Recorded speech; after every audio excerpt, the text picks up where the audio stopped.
Thank you for joining us for Identity and the Second Generation, Creating Homeland Connections, a webinar hosted by IDEA, the International Diaspora Engagement Alliance, and two esteemed anthropologists, Dr. Faith Nibbs and Dr. Caroline Brettell. My name is Sarah Yousefnejad Gallagher, and I'm the Program Officer for IDEA. For those of you who are unfamiliar with IDEA, we're a public-private partnership with the U.S. Department of State, the U.S. Agency for International Development, and Calvert Foundation, which is the managing partner. IDEA works with diaspora communities to support whatever development efforts they have going on in their countries of heritage. We're very excited to have Faith and Caroline here with us today for a very interesting discussion. As you all know, children of immigrants navigate multiple cultural, national, and global identities, and to engage these youth, diaspora organizations really need to help them feel personally connected to their countries of heritage.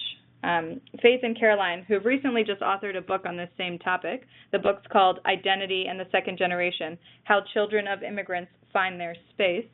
They're going to help us understand how second and subsequent generations even construct their identities and how we, coming from the diaspora organization perspective, can help strengthen their ties to the homeland. So just another line about the speakers. Anthropologist Dr. Faith Nibbs is director of the Forced Migration Upward Mobility Project, an organization focused on refugee economic integration. And Dr. Caroline Brettell is University Distinguished Professor of Anthropology and Ruth Collins Altshuler Director of Dedman College Interdisciplinary Institute at Southern Methodist University. So with that, I'll turn it over to Caroline. Okay, well, good afternoon, everybody. It's a pleasure. I can't see you, but it's a pleasure to have you listening in on this webinar.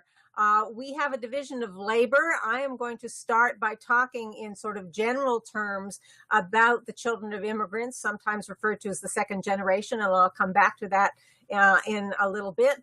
And then at some point, I'm going to pitch it over to Faith to talk in more specific terms about concrete ways that the second generation are attached to their homeland and certain kinds of applications that will particularly, I think, be of interest to you. So I want to take you back to the Immigration Act of 1965. And when we sort of talk in even about immigration reform today in this election season, some of that relates to that Immigration Act of 1965, which has now been in place for more than 50 years.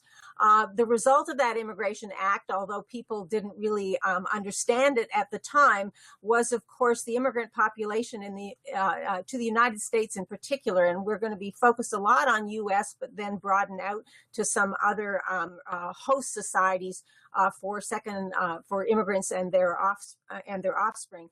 But in any case, in the United States, those who came, the sort of sending societies became quite quickly diverse, so that prior to that time, of course, immigrants were mostly coming from Europe to the United States. And as the Immigration Act unfolded post-1965, increasing numbers of Asians and Latinos and eventually Africans came to this country. We also need to think about that Immigration Act in the context of broad processes of globalization that have really characterized the last several decades of the 20th century and into the 21st century.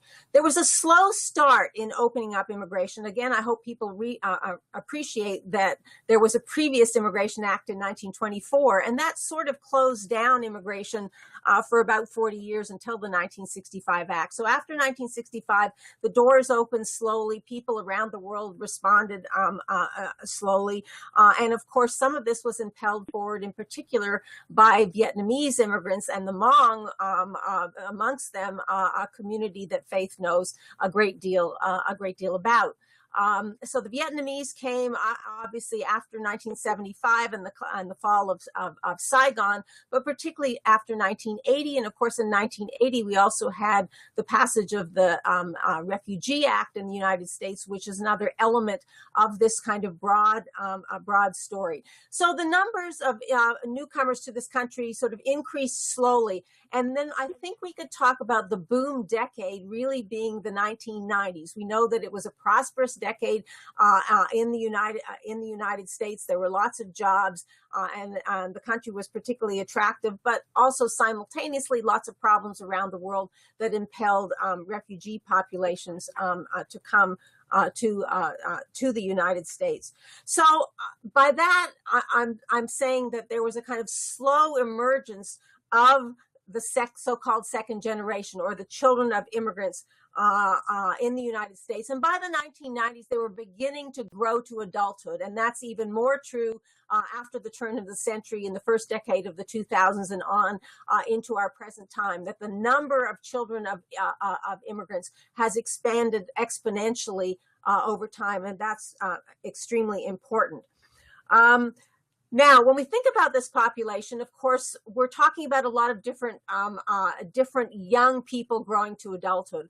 We're talking about some who are born in the United States, and this is increasingly so. And of course, in the United States, they are, by virtue of birth here, citizens of the United States, which puts them in a particular category recognized as full-fledged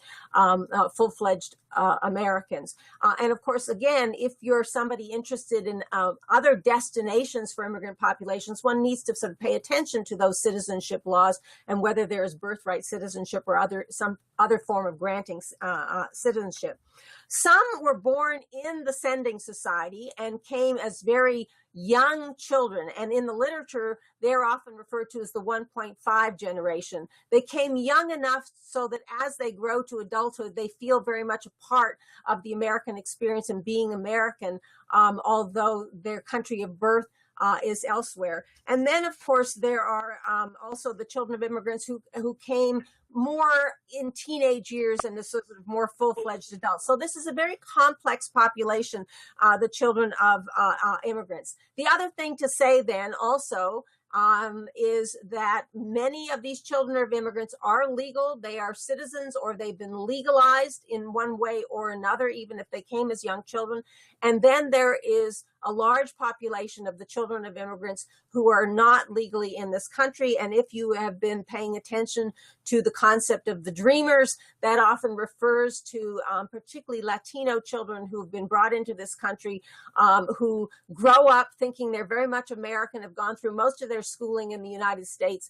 And when they get to college or when they get to go looking for a job, sometimes their parents don't even tell them that they are not legally in this country until that point, which in itself creates certain kinds of problems. So that is all by way to sum up of saying that this has been a growing population during the latter decades of the 20th century and into the first decades of the 21st century. And that's why it is a population that has become of increasing interest to researchers in the United States and around the world, wherever people are sort of working on immigrants and the children of immigrants. So in the 1990s, you begin to get scholars across a range of social science disciplines, including anthropologists like Faith and like me, developing an interest in this particular population.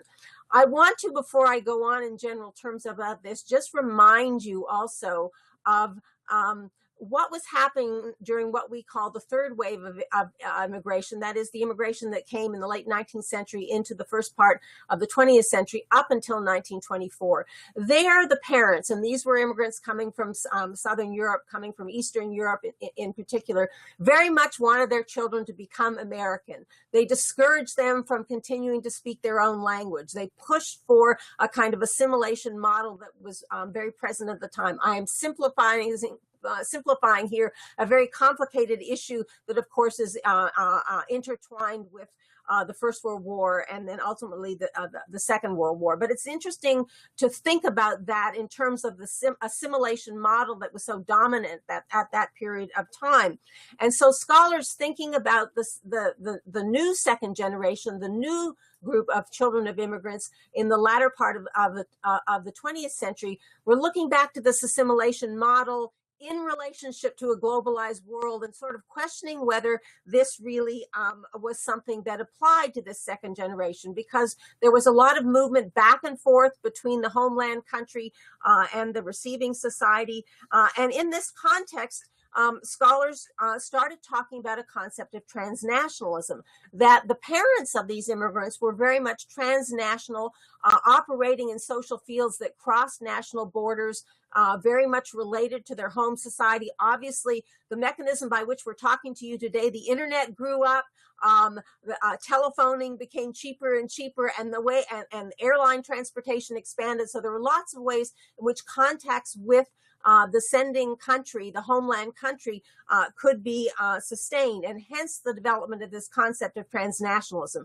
But pretty quickly in the 1990s, even as scholars were establishing that the first generation of immigrants, the parents of these children, were quite transnational, people were wondering, are the children of immigrants going to be transnational, or are they going to be like that previous generation of children during the so-called third wave of immigration to the United States? So that became an interesting question in terms of would they feel so much a part of the society of immigration that their ties would not at all be like those of their parents to the sending society. And this was related also to issues about integration rather than assimilation, and how was the second generation being assimilated. The early work on the second generation, or the children of immigrants, really focused on rates of education, rates of employment, levels of language acquisition, particularly of the English language, but you could translate that into other contexts and say the French language, the German language, the Italian language. What about rates of intermarriage? Why do some immigrant youth fall through the cracks while others outperform their native-born peers or counterparts? At that time, in the social sciences, particularly in sociology, there was a formulation of a concept of segmentary assimilation, which really referred to, for certain children of immigrants, there was a kind of downward assimilation into the urban underclass in the context of racial and ethnic discrimination, in the context of narrowing labor markets for the second generation. And again, I'm simplifying a lot because there are lots of other kinds of factors and variables that sort of enter in here. So that was those were the first kinds of questions about outcomes, language, and education.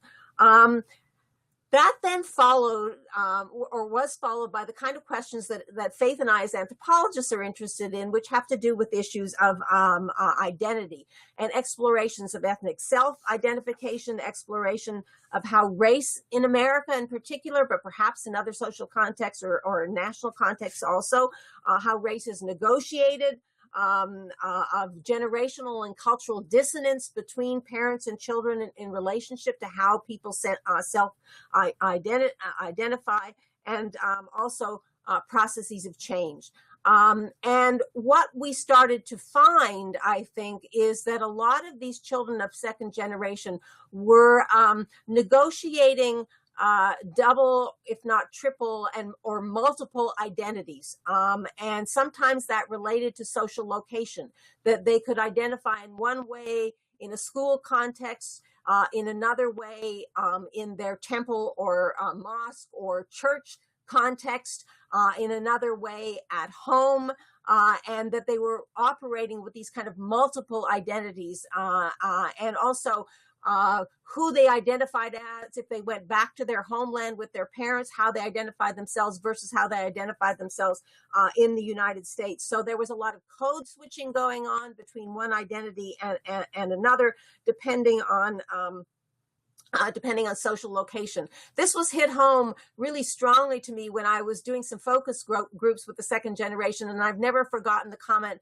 of one Indian young man who was happily negotiating his Indian identity at home, and on the weekends when his parents took him to a temple, particularly a Hindu temple in this case, and his identity at school when he was very much an American, and he kept these two worlds apart, all right, so that he could manage it.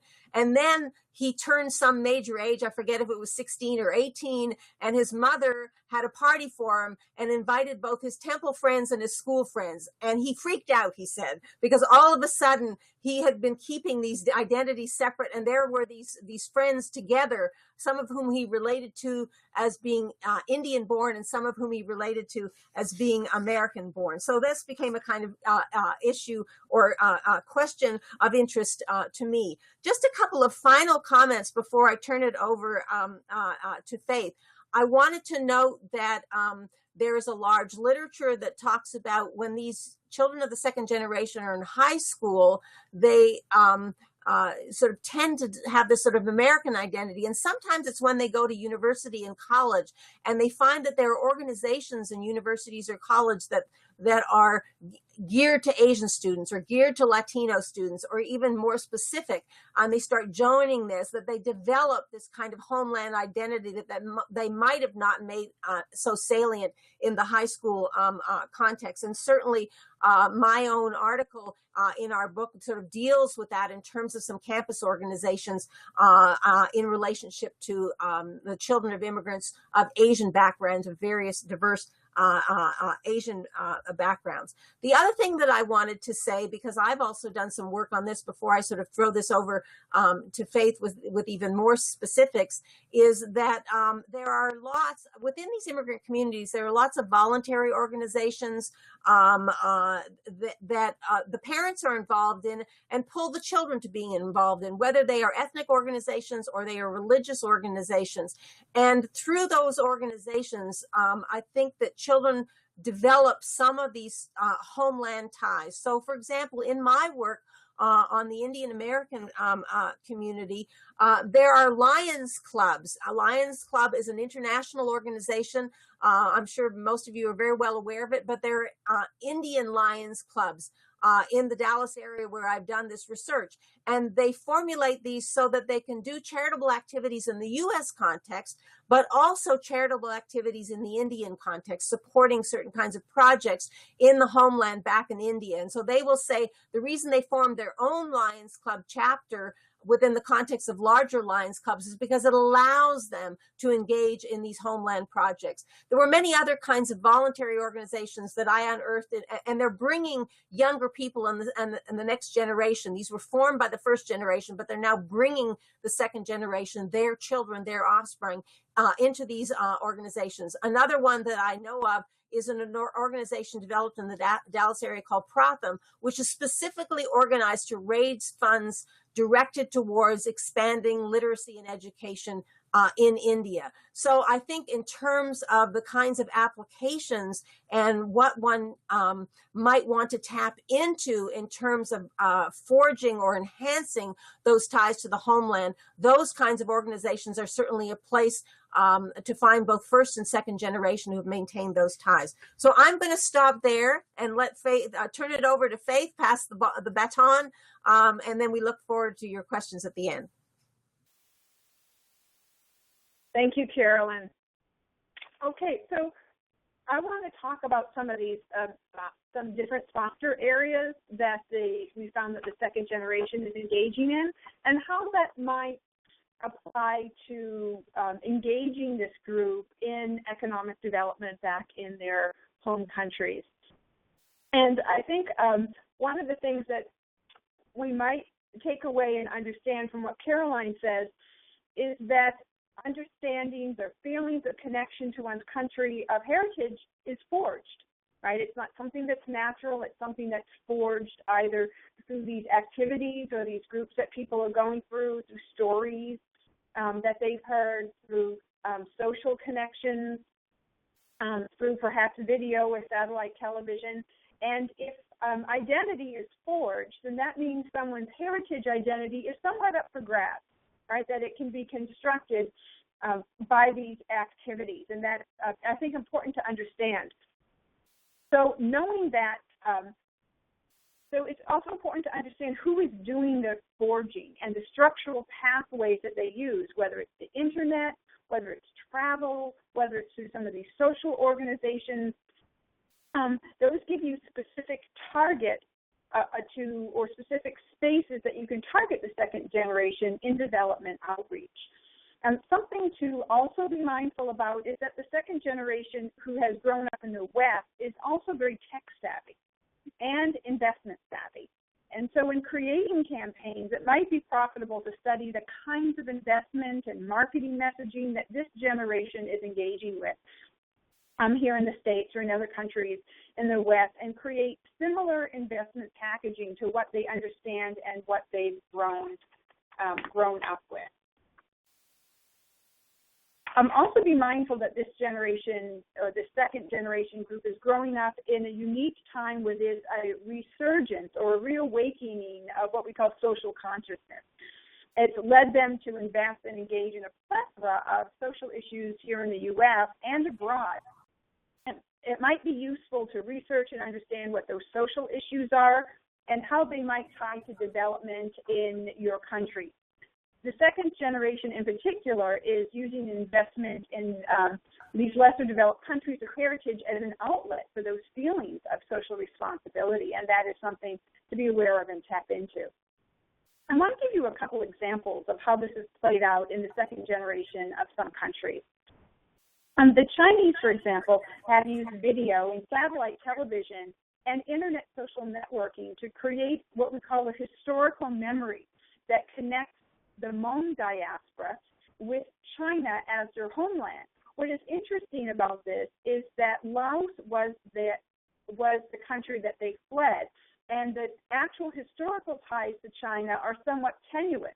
But China has used some folklore and some stories to create these heritage tours and heritage videos that would create a feeling of or invoke a feeling of heritage between these two groups and use that for investment. These videos that were made and these tours were typically marketed to Hmong through ethnic festivals, throughout the diaspora, or in grocery stores, and now they can just be streamed over the internet. In one particular video, the narrator traces the migration of the Hmong southwest across China through the Southeast Asian diaspora. And I'd like to read for you a passage of where that film begins and what he says. The film begins with the narrator looking into the camera directly, and he addresses the viewers of the diaspora. He says, "I'm a Hmong among the white people, and I wonder where I come from. I wonder what's my history. The only one thing I have learned from my parents is that I was born in Laos and migrated to the United States. But our ancestors told that originally they came from China and then traveled across. So I traveled to trace my origin to China as told by our ancestors." And he goes on through this film to tie this heritage together. And at the end, he looks straight into the camera and is addressing the diaspora and says, "This is you. This is who you are. And this is your country and your people." And then they use that opportunity to go into some specific asks for development projects or development engagement. And so in another place, they actually take people on these so-called heritage tours where they go back and trace the heritage to the Chinese. And like I said, historically, we're not even sure that that's accurate, but they trace people back to this heritage. And at the end of it, someone who went on this tour said it was ended with something like this: "Today is a great day for all Hmong to get together. Not only that, but we have Hmong from around the world who have been apart for over 200 years. We hope you will take these words and the images that you've seen and the places you've been. I hope that the heavens will help the Hmong, whether farming or working for a living, to survive throughout the world." And then they went into a gift shop, so to say, where they went in and asked for particular development projects. And they were very strategic in connecting those projects with the kinds of things that this second generation cares about, or social issues that were sexy, so to say, in the U.S. For instance, water projects or building schools or things that they could engage in. And they were able to get a lot of people to sign up. I myself went to a panda camp, and by the end of it, they were getting me to sign up to support a panda. And, you know, that there are certain tours that can forge feelings one way or another in you, and then use those to connect it to some sort of fundraising or development. And that's something that we should be cognizant of maybe in developing these programs. I think that your countries might consider creating the heritage tours that lead to a well-constructed development ask, or even invest in creating online heritage tours like the ones shown on the Travel Channel that end in ways that the diaspora can engage their country's heritage. Remember that second gens are also very educated, but they're also innovative and tech savvy. So think broadly about ways of challenging them to give. Asks may include monetary investments, but also time investments for the average blue-collar tradesman or an innovator or an educator or healthcare workers or artists. How might they get involved back in their home country as well? And thinking about engaging youth or social organizations like Caroline had talked about, I've witnessed second-generation young adult social groups such as a religious type or church youth group take on projects every year as their project, for instance, building a school or a water well. So you might think about how can we engage these social groups where these people are gathering, where heritage is being formed in more developed countries, and create perhaps different apps that suit these different groups. An example is World Vision or even Heifer International have these wonderful catalogs of all these ways that you can get involved in helping, and they include something from buying a $5 chick that is given to a family or investing in an ark of animals for $5,000. Perhaps if there are different levels of investment or different levels of singular activities that they can identify with, that identify with kind of the social needs and social justice that is being marketed here in the U.S., they may be able to gravitate towards a specific project that they could get involved in for a year or so through car washes or something. They may be able to fund a particular project, and their ties through these projects lead them perhaps into a lifelong of attachment back and forth with these countries. Each of the investment ventures that these groups that I know of chose to sponsor were things that they could actually relate to in their present life, present social issues that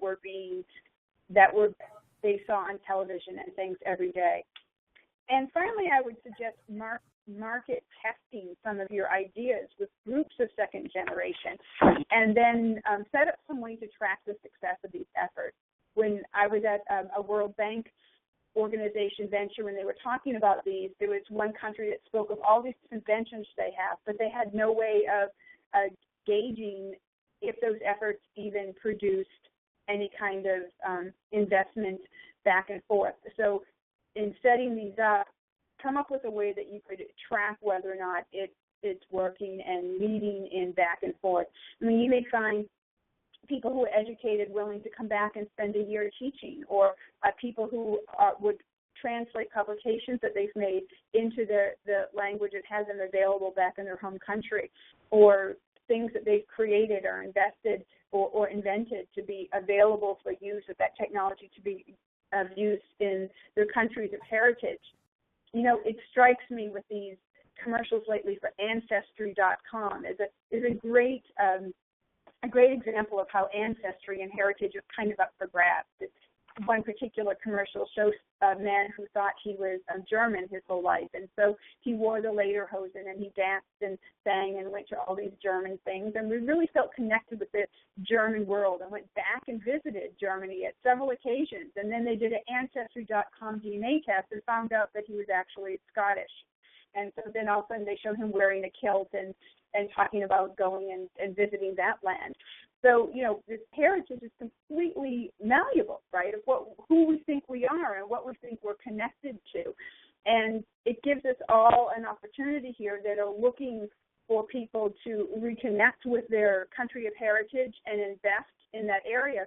So you to strategically think about how you can connect those two.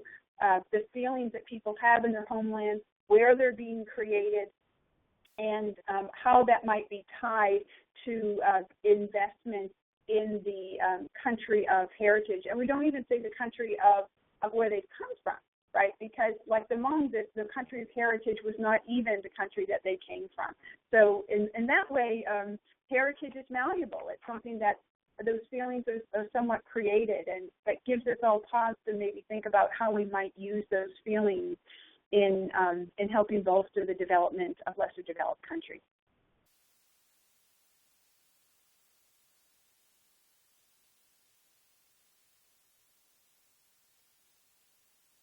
Faith, are you still there? Hello? Yes. I don't see Faith anymore, but Yeah, her camera cut out, but I think she was still on the phone. Faith, are you still there? I am. I can reload my camera just to make sure that that didn't go out. Okay. Well, if we can hear you, you can continue, and then during the Q&A, maybe you can try to get your camera back up. Okay, great.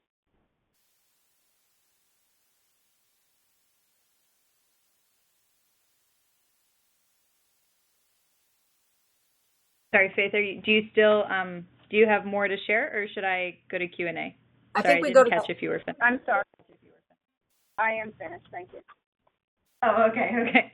Great. Well, thank you, both of you, for the background. Caroline, that was really interesting, and I think that most of our members are based in the U.S. or have some connection to the U.S., and so that context is really helpful. And Faith, the detail on the ways that people can engage diaspora, and especially some of it I saw it resonating in the chat box. I don't know if you two had a chance to check over there while you were speaking, but there is a lot of networking going on, and a lot of people are talking about sort of the same things you're talking about, especially, Faith, you were mentioning the heritage tours. There's a lot of discussion in the chat box about birthright programs and the effectiveness of those and how important they are to really having second-generation diaspora find that connection with Homeland. So thank you both for everything you've just shared. So I have a couple of questions that have sort of come from the discussion in the chat box, and if those who are listening have questions for the speakers, please do send them through now. Great, Faith, we can see you again. So folks, if you have questions for the speakers, send them through the chat box, and I will read them off. So one thing someone said was that we often don't take enough time to get to know each other. And so I was wondering if each of you, Caroline and Faith, could just briefly tell us what your sort of, before you started studying diaspora, or what is your interest in diaspora, or do you have a personal heritage or diaspora story that's of interest, or sort of how did you get here, I guess? Oh, well, in my case, of course, I was born in Canada, so I'm a naturalized citizen in the United States. Although I came here to do my college education and sort of never really left. But my father was born in Switzerland, so he was first generation in Canada. My grandparents on my mother's side were born elsewhere, and so my mother was a second generation native born Canadian. So my own experience is that experience. And I literally have been looking at mobile populations all my life as an undergraduate into my college career, and have worked in a lot of places on immigrants. I've mostly concentrated on first generation immigrants, but I think invariably, of course, you're interacting with the children of immigrants as you're interacting with the first generation. And I think Faith and I, but I'll let her speak for herself and her background, sort of, realized that there was this growing interest in the second generation, but that there was a way to look at this more anthropologically in terms of issues of identity and to carry this transnational perspective forward. So that's my own background. Thank you. Yes, and I'm not an immigrant or have an immigrant background. Mine goes way back and to European immigration to the U.S. But an interesting story on the connections to this whole idea of heritage identity. I have an uncle who wrote me a letter and said that he's traced our ancestry back to the first peoples of Canada. And so told me which group, and I got very excited. And I was in Canada, and I went to a museum of First Peoples, and I was walking through there with kind of a giddy pride, like this was me, and I'm connected to this somehow. And at the end, I went to the gift shop and bought these native First Peoples flutes to give to my nephews with the story of our heritage back to these people. And I didn't notice on the back of the flutes were these big stickers that said "Made in China," so they were very authentic. But it came out that my uncle's heritage tracing was a complete hoax, that we weren't really connected at all. But for that moment, for that time. You could have got me to invest in whatever they were doing up there, because I felt at that moment connected to this group that I had previously no connection to at all. And it made me think about how people relate to their past identities and where they draw their feelings of heritage from. That's really interesting. Thank you. Thank you both for sharing that. Just following up on some of the other questions that are coming through. One, Faith, several people have expressed interest in the video links for the videos about engaging Chinese diaspora that you mentioned. Would you be able to share those with everyone afterwards? I can, but they're in Hmong, so I'm not sure how useful they would be to everyone, but I would be happy to post. Okay, great. Thank you.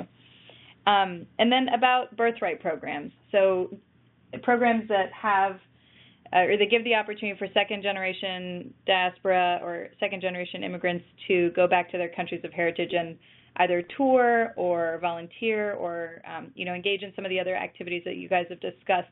What have you found to be maybe some of the most effective features of those programs, if you have any experience with that?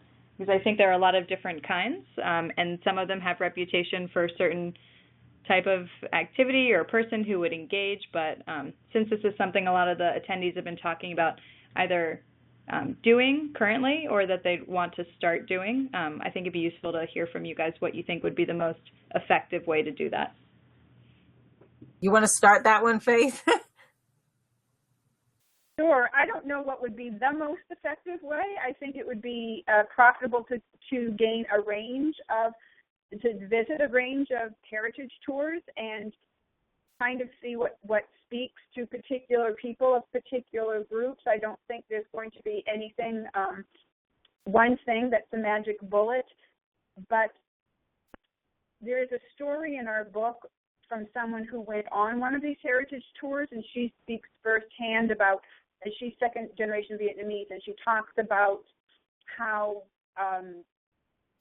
she feels that it connected her in the way that it really personally connected her to her heritage. But I think that one thing was to trace in all of these, one of the things that I've seen or read about that they have in common is there's some sort of tracing from here to where the visitor comes from.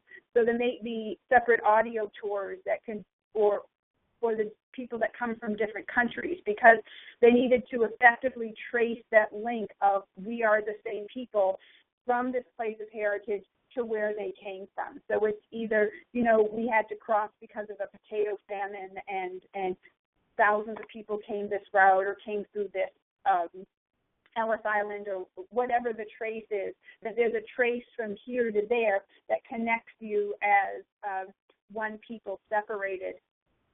I was at a Mother's Day celebration in Germany with a group of Hmong women, and they all were crying. It was a very sad occasion, and Mother's Day in the U.S. is very happy. So I asked somebody why they were crying, and they said because Mother's Day to us is a sad event because it reminds us that we've all been separated because of war. We've all been separated from our families, and so that's something we wouldn't consider. I wouldn't consider putting in a heritage tour there. But these people that have been separated are very cognizant of the reasons that draw them. What makes them a diaspora, what makes them a group, is that they've all been separated because of particular world events or globalized events. And it might be profitable in these heritage tours to set up or trace the kind of events that have one people spread across a diaspora. I would just add too. I think one of the points Faith I think is making is that this really does vary from one group to another. I mean, whether the parents came as refugees or as so-called economic migrants. I mean, there are these separations. Whether they are real or not is a more academic and complicated question. But that may define in some way how those connections get established with the homeland, where they are in the socioeconomic structure of the United States in terms of, and also where the sending society is. Is it at a great distance, or is it just south of the border in Mexico, in terms of how these children have grown up with those kinds of connections with family back home in face-to-face meetings or through the internet, which is really a very powerful tool that we mustn't underestimate.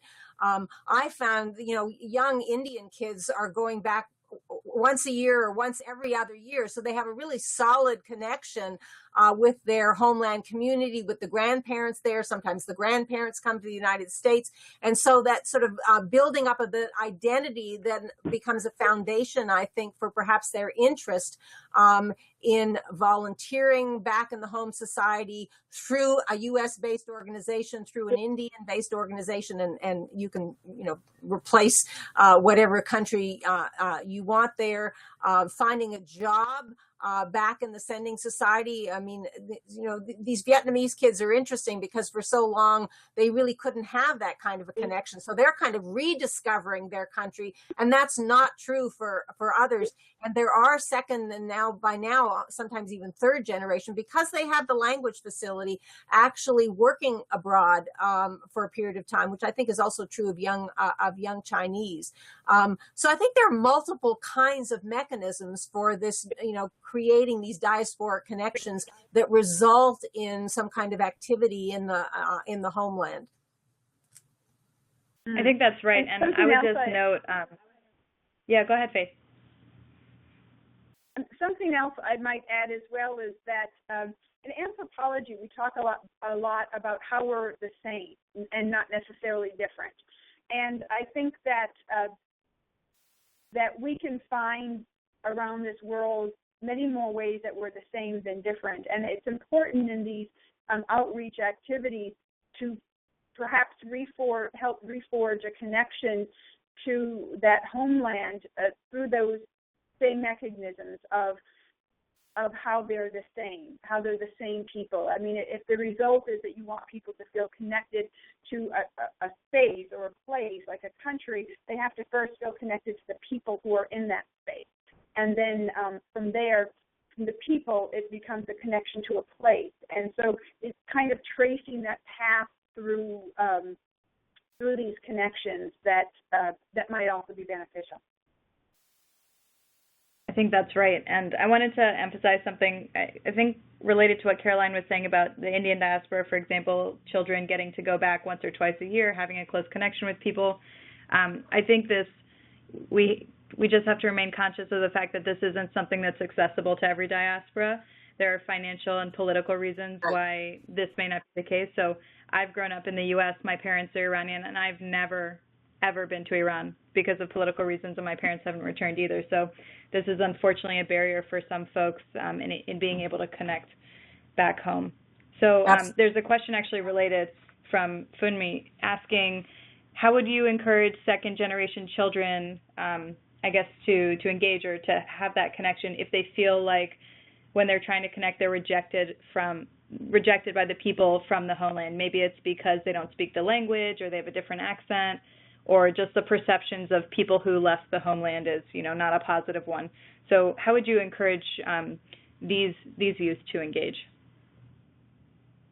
Well, that's a really interesting question, because I again, when you talk to some children of immigrants, second generation, who've been brought up in the United States, they'll comment that it's when they go to the homeland that they feel more American, right? I mean, all has to do with context. And when they're in the United States, they sometimes sort of feel their Chineseness or their Indianness. I think, one mechanism might be, through organizations that have counterparts in the sending society, like something like the International Lions Club, might be a way where, you're sort of moving through a U.S.-based but also international kind of a mechanism and volunteering that way. I also think, I've been reading on the side here some of the chatting that's going on, and in sort of sending community. Even through something like Habitat for Humanity, and if they have a project that's in your heritage society, maybe entering through that, that you're making connection, and then building on that as a building block to other kinds of things that you as an individual, as you advance in life, might then decide there's another kind of project that you could sort of rally your friends and be interested, and operate in that way. So, this may be an evolutionary kind of process in terms of that kind of interaction. But I think it's probably easier to work through social networks or to work through organizations initially to sort of get over that hump that you're posing in terms of how people in sending societies view you. So those are just some thoughts off the top of my head. Yeah, and something else I would add, what's very interesting is when I talked about these heritage tours for the Hmong and connecting them with the Chinese, there's grown this great feeling among Hmong in America that their ancestry is now China. And when you talk to all of them, they say that we're from China. They kind of bypass Laos. So I went to China and I was talking to some Hmong there, and they're like, we don't identify with them. They're not part of us. And, while they were claiming to be now part of China, the Chinese Hmong did not at all identify with the Hmong in the U.S., and that's because you have to go back to who's doing the forging of heritage and for what reasons. So this group that was forging this Chinese identity in these American Hmong were doing it to get them to invest in development, but those same efforts weren't being made with the Chinese Hmong who lived in China. So there was nobody forging those feelings of identity on the other side.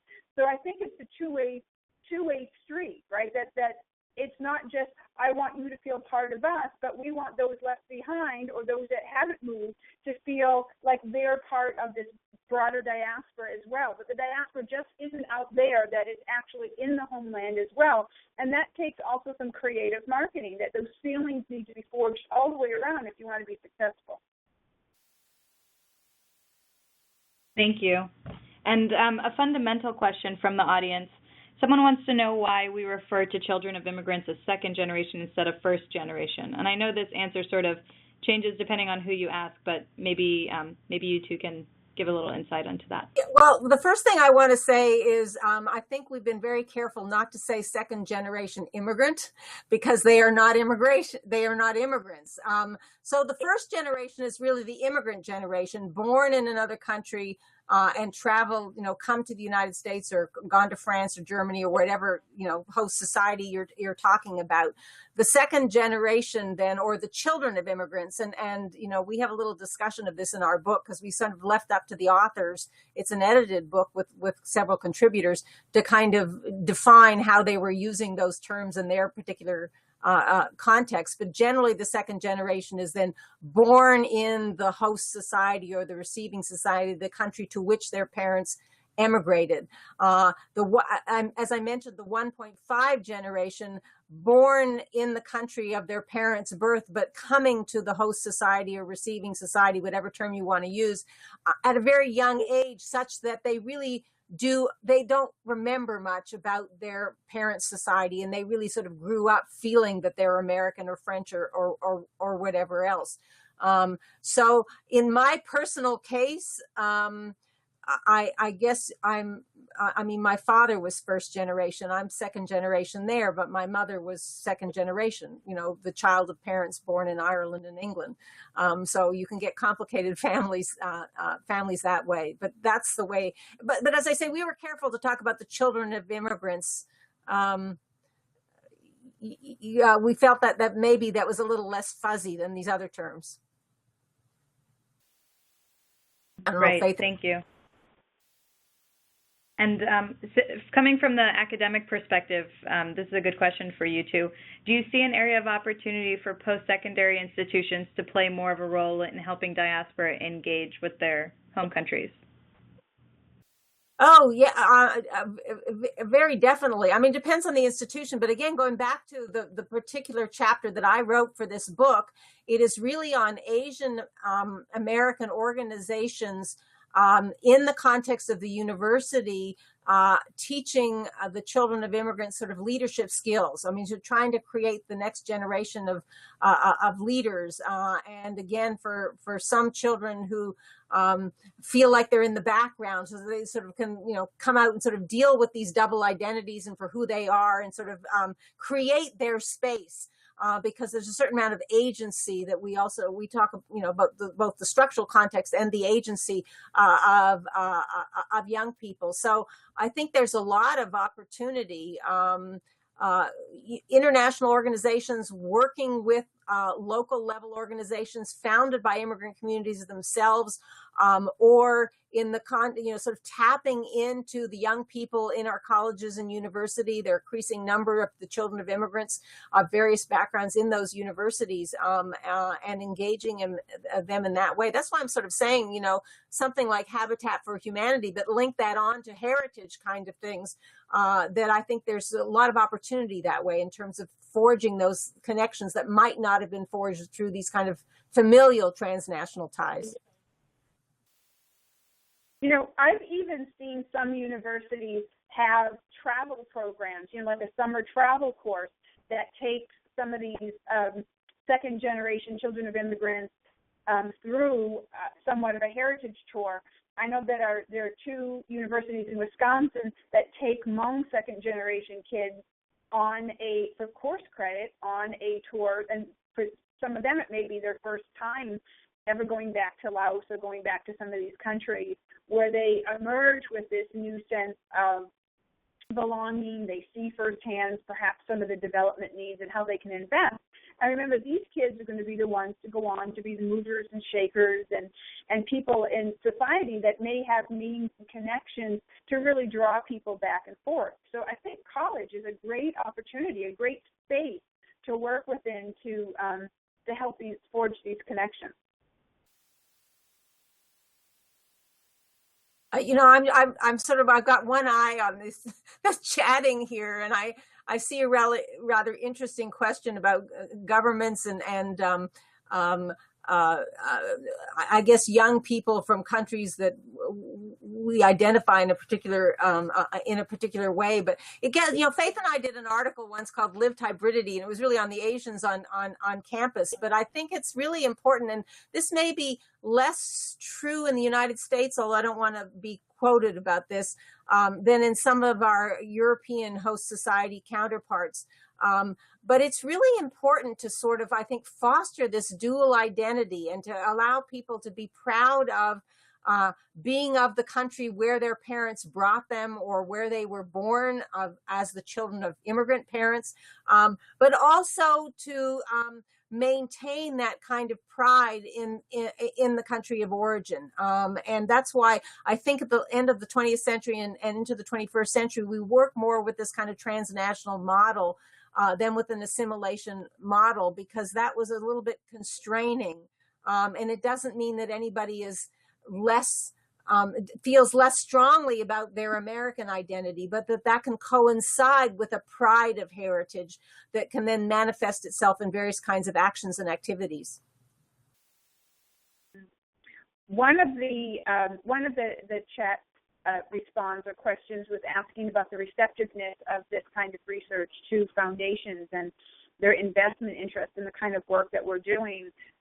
I gave a similar talk on this subject at the World Bank to a group of global leaders and delegates from all over the world who were very interested in this subject. And there is an entire group at the World Bank who is looking and investing in diasporic engagement. So at least from that perspective, there is a lot of interest in this subject of how can we connect what we know about the second generation and identity back to the investment in the home country. I'll also say something that the reason this has come about is that Caroline mentioned earlier that there was a time when we thought that the second generation was kind of aloof to these issues and that they weren't the ones that they needed to go after with the first generation, and that the second generation would fall away. But I think what that theory didn't recognize is that identity is malleable, that identity is constructed. And as new kinds of heritage identity construction pathways have emerged. Now you've got a lot more second generation engagement, especially through the use of technology, videos and entire television channels and satellite TV, all directed towards these efforts, that you see a lot more engagement. Also, that with the merger of social issues together and their newfound resurgence of wanting to help rebuild some of these communities. I think it's a great confluence of all of these things are coming together at a nice time that just didn't happen before because of the lack of technology and structures to support them. Thank you. And there's so much conversation going on right now, but we only have time really for one more question. And this one is from Dahlia, who's interested in actually getting second generationers to the events where they can engage. So she's saying that they currently host a lot of events and their members attend and have a great time and feel that sense of identity, but they're having trouble getting the children of immigrants to these events. And I mean, from my perspective, one of these is marketing. I would just, maybe Dahlia, I'd be happy to chat with you if you want to send me an email and tell me how you're currently marketing this and targeting second generationers. But I'll open it to Faith and Caroline and see if you have any ideas. The only thing I can think of that I've seen, but there may be many ways that I'm not aware of. But people love festivals. They love food. They love festive making and fun making. And festivals are often a great way to connect people with heritage. Wisconsin still has an old Polish festival that goes on every year. That there's a traditional polka player and the accordion going on and kind of this snapshot of time. But everybody feels very Polish at this time. I feel very Irish every St. Patrick's Day. I also feel very Irish. So, there's something about these festivals and merrymaking kind of draws that part of your identity and your heritage out in a very fun way. I know at the SMU College campus, the Diwali Festival was very successful in drawing people maybe who wouldn't even have joined the club, right? Food and festivity, we all love it. So that's always an easy entry point for people to engage with their heritage.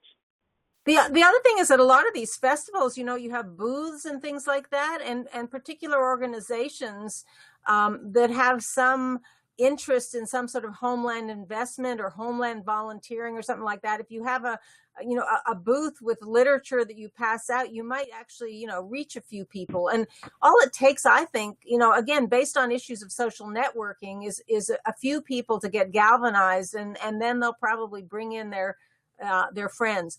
Not to change the subject, but I also noticed somebody asking about what about the beyond the second generation. That is a really interesting question. There is an article in our book by two scholars in Canada on the Portuguese who are by now of the third generation in Canada, and they have found that these transnational ties have persisted into the third generation. So this is an open question because for a lot, now Vietnamese I would say are probably already into the third generation, but I would say that I think we can't go back on globalization. Some people seem to think we can, but we really can't. I mean, we live in this flat, as Thomas Friedman said, an interconnected world. And I think that the young people who are aware of their heritage are going to sort of, I think that tie is going to be sustained. Excellent. Well, unfortunately, even though there's a lot more discussion going on, we're going to have to cut it there. If folks feel like they had more questions that didn't get answered, please feel free to send them to me, and I'll see if we can get Caroline and Faith to give an answer on them. I want to thank you both so much for joining us and for bearing with me while we figured out all the tech, and very much appreciate your time and perspectives on this really interesting issue. So thank you to you all. Thank you to the audience and for being so engaged with the webinar and with one another. The point of these is really to share ideas and learn more about one another and the work that we're doing. So thanks to everyone. You're welcome and great. Thank you. Bye. All right. Have a great day, all.